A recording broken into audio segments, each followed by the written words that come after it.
Hey, how's it going? How's everybody doing? It is an unboxing video today. Am I close enough? Am I close enough? Let me move a little bit closer there.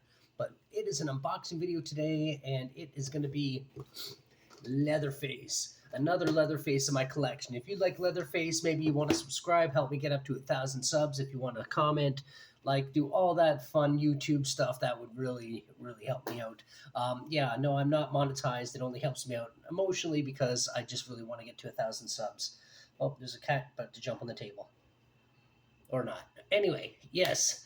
So, yeah, everything is, I'm in a different spot right now because they were doing some renovations in the unit here and putting in all new windows, a new door. So, big open area, and everything is just kind of stacked in the other room because I got to come in and do some more stuff before we can put everything back the way it was. So we got our crappy little blinds put back up. That's about it. And they're junky. We're going to get some new blinds.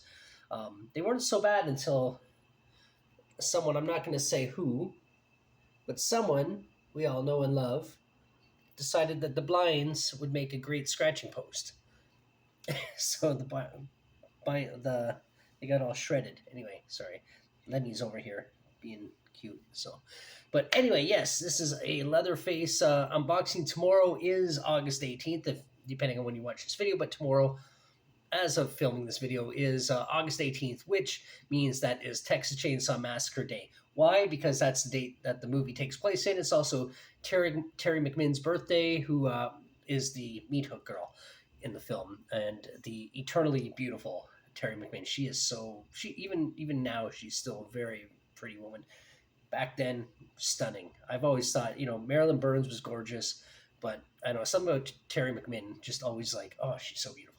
But anyway, we're not talking about that. We're talking about this guy right here, Leatherface, unboxing. And I'm gonna pause this for 1 sec. You won't even notice because I gotta blow my nose. Okay, I'm back. Not that you noticed. But yeah, so I got this. This is great. My Leatherface collection, Gunnar Hansen Leatherface. I have a few other Leatherfaces that are not Gunnar Hansen. I got one Andrew Bernarski Leatherface. Like the movie, not a fan of the man, but and I have Leatherface from Chainsaw Massacre 2, and I would get them all. But I'm not one who gets my figures online. I don't go to Amazon and go, "Oh, that looks cool," and order it. I like the hunt. I like the surprise of finding stuff in the store, which is what happened with this. And there's a weird little story before I get into this figure specifically. I was in the store. It was BMV in the Annex in downtown Toronto, which I've spent thousands of dollars in that store, not on figures, mostly movies. I have about my DVD collection, even though I downgraded it, and a lot of them are in wallets now. I probably still have about 2 or 3 thousand DVDs, and I think half of them probably came from BMV. So yeah, BMV. I spent a lot of money in your store. Then when I stopped buying DVDs for the most part, and started getting more into figures and building my little mini museum.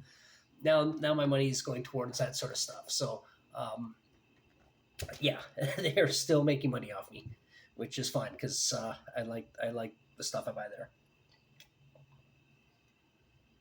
So anyway, funny story about this. I was in the store, and on one shelf, one area where they have the figures, there was a Peter Cushing Van Helsing from The Horror of Dracula. I was like, oh, that looks really cool. Maybe I'll get that. And then I'm walking around, and then I saw a Peter Venkman figure from Ghostbusters, and I looked like it was up on the shelf, and I'm looking at, oh, and it's the older NECA figures, the ones that were bigger. They had the bases, they had a little bit more going on with it, and it was actually cheaper than the Peter Cushing figure. So there's, oh wow, maybe I'll get that. And I walked around to a few of the other spots where they have figures, and I didn't really see anything that caught my eye. So I was like, which one do I get? Which one do I get? And I'm thinking, maybe I'll get the Peter Cushing one because it kind of goes. I have a Dracula, I have a Christopher Lee Dracula, and it would go good with that if we pair them up. Even though in hindsight, I'm looking back and I should have got the Peter Venkman because it was cheaper and it's one of the older figures, and it kind of matches a couple of the things I already have as well. And it's probably a harder to find figure, but statuette, whatever you want to call it, toy. In hindsight. But anyway, I went over to the Peter Cushing figure, and literally as I'm about to grab it, one of the employees, there's an empty space right beside it, and literally plops this down right there. right in the empty space, and it's a Gunnar Hansen Leatherface, and I'm just like, it's a sign. And I've bought a couple Leatherfaces there. I bought the Toonie Terrors version. I have both Toonie Terrors of this one particular figure and the Killing Mask, and they have the bloody version there, and that I saw that and I bought that there along with other various other figures. But when it comes to Leatherface, I bought that there. But this one here, and I was like, oh, the 50th anniversary, and it has the cook option as like the grandmother. I don't know. People call it the grandma. People call it the cook. I mean, you got the Killing Mask and you have the Pretty Woman mask. Those are the two iconic ones, especially the Killing Mask. But I have so many Killing Masks, and I do have one Pretty Woman costume. But I was just like, oh, this actually has the option for the cook or the grandma mask and hair and everything. So that sold me as well. But I mean, just the fact it was a Gunnar Hansen Leatherface, I had to buy it, and it looks very much like ones I already have. But there he is, right there. So there's obviously the cook mask. So, and also it's the movie poster. So, and since I've been saving these over the last couple of years now, instead of throwing them away like the boxes, saving the covers, that's going to look pretty cool as a background on the shelf somewhere. Not sure where exactly, but maybe just in my Leatherface little section I have. Maybe it'll go there. But let's open it up. The mass snips. Oh, it's already. Oh no, there it is. I was saying it's already been opened. That means somebody bought it once and returned it, which wouldn't matter to me as long as all the parts are included. But this still has the binds around the figure, holding it in place. So I know that even if it was used, it was never taken out because the bindings are all still there. So, all right, it's the saw looks a little small. I just kind of looked at it. Okay, well, there's my receipts. But it's just the receipt. Let's get them out. Let's see what the background piece. Oh, it's that the killing room, I guess you could call it. And I already have one of these from the Toonie Terrors one, but I'm gonna keep this. This looks really cool. Maybe I can do something with it. Maybe I'll make a little diorama at some point if I ever get more space. But it looks pretty cool. I like it. It's a good background piece. I'm so glad I decided to keep these covers because they really enhance the shelves in the museum, just having like a little extra instead of just a black background. So anyway, there's there he is. So the side that looks a little bit small, but maybe it's just me because the other Leatherface I have, the other NECA one I have, the saw is bigger. And it's got I think that's the apron for the woman, the cook costume, and there's the cook face, another alternate Leatherface mask with just I think the only difference is the way the blood is on it, because the expression can't really change. And this one, the eyes are just black, lifeless, scary looking eyes, and this one actually has is this plugged in? Oh, the lamp's not plugged in. Let me plug that in. Okay, there, I turned the lamp on. And I'm awkward now because some little kitty, when I plugged in the lamp, stole my seat. So I'm going to be sitting awkward because, okay, she went away. Because the cats rule. The cats rule the nest. They are the bosses. But anyway, yeah, so the light on now, you can see he's got like eyeballs and that, and these are just black, scary things. But, so let me cut the little bindings here. The little elastics. So glad they switched to these elastics from when they used to have like twist ties. The twist ties, I'd use wire snips, and they were just a lot harder to get off. In spite of the difficulty I'm appearing to have right now. There's one. And there's two. And around the legs. Ah, come on. we go. And there we go. Okay, let's pop him out. Oh, he's got snips around under his arms too. Or snips. He's got elastics that need snipping under his arms. In his armpit. Good thing the figure isn't true to stench, because I know that Gunnar Hansen had, the movie is such a low budget film that they only had one shirt for him to wear and they couldn't wash it for continuity reasons. Excuse me. For continuity reasons, so apparently he was a pretty stinky guy on set. But anyway, here he is. The other apron here. There we go. It's actually a rubber apron, but let's go. It's got the pattern on it and everything. Little pockets. So NECA, all these companies. Actually, I don't want to just say NECA, but most of the stuff people buy are NECA because they're the most common, easiest to find things. But they put so much detail into making the things look authentic. It's just crazy. Just a little added touches. And I gotta blow my nose again. Okay, yeah. So the little added touches that just make the toys, the figures look authentic.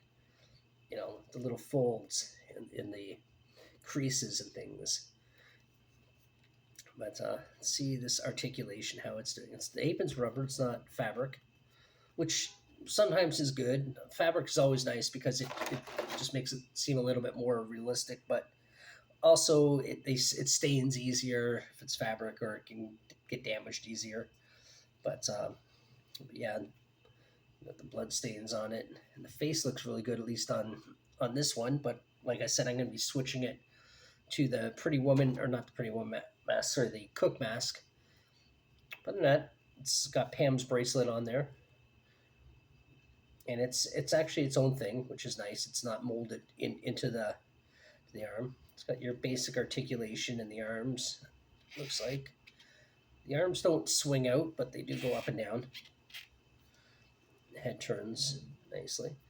Seems like the head looks a little bit small for the figure, maybe, or maybe it's just me. Maybe it's just me. It doesn't look bad though. I mean, I'm such a fan of this film. I did watch, like I said, the anniversary is technically tomorrow, but I did watch the movie last night because I wanted to sit and have a beer and watch it. And I don't like to have beers during the week when I got to get up in the morning, even though I'm not going to be hungover after one beer. But it's just, I just like to keep one day a week, sometimes two, sometimes Friday and Saturday. But anyway, the shirt looks good. The creases look really nice. The mask looks really well done. The other NECA figure I have, one of the other NECA, Leatherface NECA figures I have, the mask looks good, but this one's a little bit better than that one. The muscles and everything on the arms, I mean, he wasn't like necessarily a strong guy. He was just strong in regards to his height, but all in all, it's a really good figure. The basic articulation legs, it's got the little locking mechanisms in the knees, so it holds its place if you pose it. Now hopefully the feet are always like the part that pigeons. The feet are always the part I have the biggest problem with, because if the feet don't stand right, the figure gets a little wobbly, and sometimes I have to build a little bit of a base for it so it stands. But we'll see how it is. I'm not going to worry about it now, especially on this particular table. It's not the best for that, but that's the mask I'm going to be using right there, the Cook mask with switch the apron to this one. What else does it come with? So let's have a look at the other little bits here. It's all taped together here.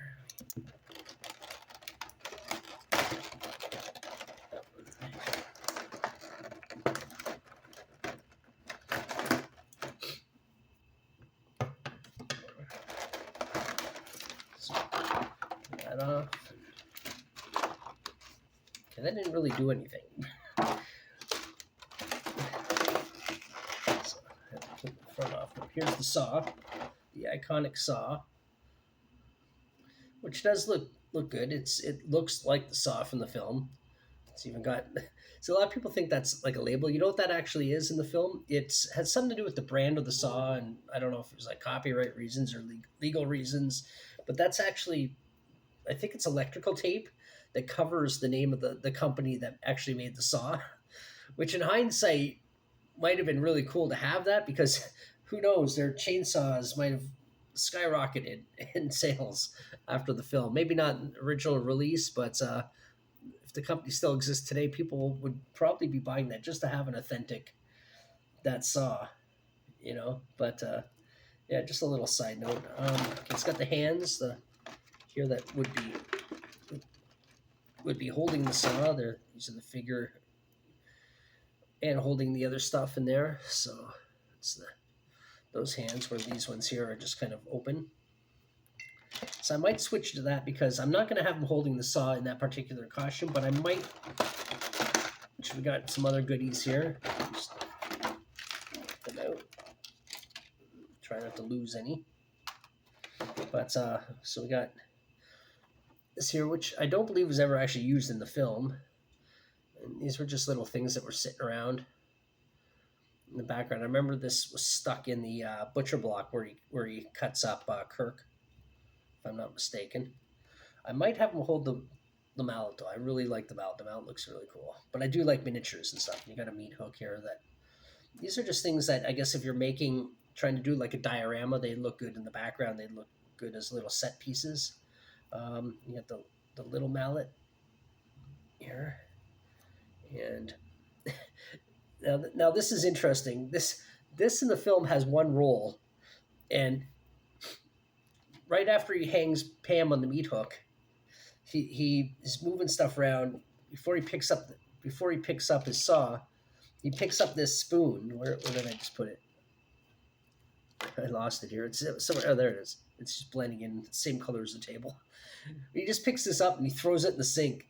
That's the only role this has in the entire movie, but they included it, which is kind of funny. And and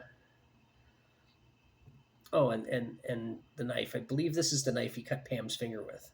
Would have been the one. Which, if you didn't know, Gunnar Hansen actually cut Marilyn Burns' finger because the prop knife wasn't working and it wouldn't shoot the blood out right. He was getting frustrated, so he took the tape off and actually cut her finger, and then he stuck it in what's his name?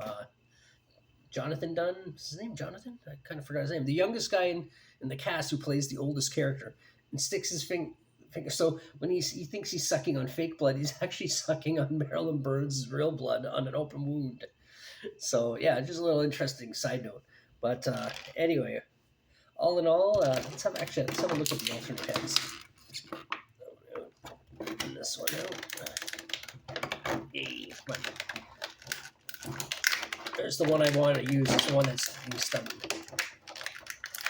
Come on, bitch. But okay, yeah, and it's got like the bun, like it does in the film. Really well made. Well made. And then an alternate killing mask. I have all these alternate heads in my just in a drawer somewhere. There could be like 50 of them, and I'm trying to think of something I can do with them where I can just put them, like it's like Jason, Michael Myers, like horror icons, and I'm just trying to think what I can do with them, display them somehow, where they're just there, and I think they look really cool. I just haven't figured out how I'm going to do that. But anyway, this is Leatherface 50th anniversary, which technically was last year, but that's all right. And by NECA, of course. I'm really happy with this figure. It's not my favorite Leatherface to date, but it's definitely cool. It's just another Leatherface to add to my collection. But I am definitely going to go with this mask and this apron. There. This mask and apron. And probably have the big mallet in his hand. Switch the hand out and put the big mallet there and just just so it's not just the usual killing mask, which my collection basically all is, aside from one or two. But anyway, if you watch this all the way, if you're a Texas Chainsaw Massacre fan, comment below your favorite scene, your favorite story. When did you first watch it? All that kind of interesting stuff. If you want to help me out, subscribe. Just help me emotionally to get to 1,000 subs, and tell me what you think of the movie. And if you've never seen it before, I recommend checking it out. Yeah, it's not the scariest film in terms of horror films, but it's just so gritty, so dark. It's filmed like as if you were filming a recreation type documentary. That's how it's filmed. It's just very gritty, very surreal and realistic, and does away with all the stereotypical tropes that you've seen later on in the Halloween and Friday the 13th films, Nightmare on Elm Street, those with the, all the sex and the titties and the swearing and stuff like that. Doesn't mean it makes it a weaker film by any means. Still my favorite horror film of all time, but I will eventually get around to doing a review on it and talking about it. But anyway, with that being said, I am going to say farewell. Thank you for watching if you watched it all the way. And I guess until the next one. Bye.